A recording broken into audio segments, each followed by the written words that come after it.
The United Nations is bullish on green economies. We think they're a good idea because green economies are the fastest and most effective way of delivering what we in the UN refer to as the triple crown of development: economic growth, social equity, and environmental sustainability. Many of us feel that precious time has been lost.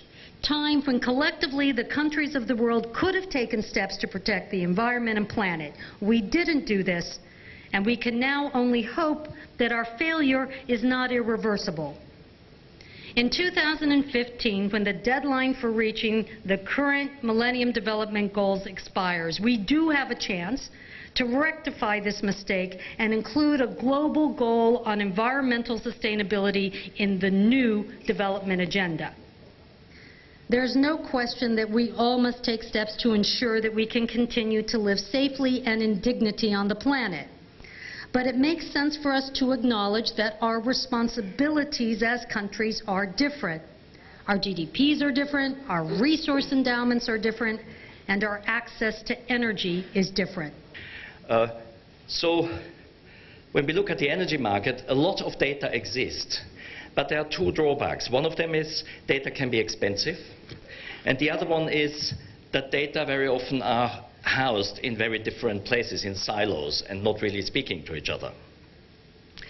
But if we can free up this information flow, and if we can free up energy information, make it available and accessible, this is an essential part of the booster rocket. It's stimulating the market, bringing new market entrants, and just making this whole discussion and the possibilities much more lively.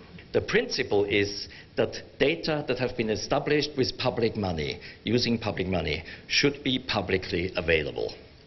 There may be some limits to that in some places, but in principle that's the idea. And it's a pledge that governments sign called the Open Government Partnership. Green jobs and green growth will be generated in a wide variety of subsidiary projects along the river, wetlands and adjacent marine sectors, the mini hydro plants, small catchment basins for flood control, water retention, and offshore tidal energy. That is also very clear that although the growth has been phenomenal in Asia, we can also say the jobs have not been that way, because 2/3 of the Asia is still poor. So there must be somewhere the jobless growth. But the good news is the Asia and the Pacific region is very keen on green growth. No matter which country's agenda you look at, it is very, very strong. I really think the education sector, whoever people are involved, need to look at it and reform it so that we do produce these people who have the skills at all levels, the engineers, the technicians, and the people on the ground.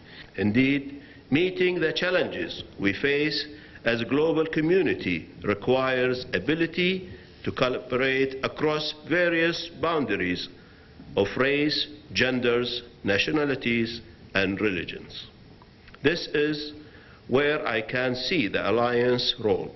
Under my tenure, I will strive to build a true alliance of civilizations and humanity with potential for development, equality of opportunities, and peace. I will need your support to work on creating a shared, broad-based vision on how to do this. I thank you.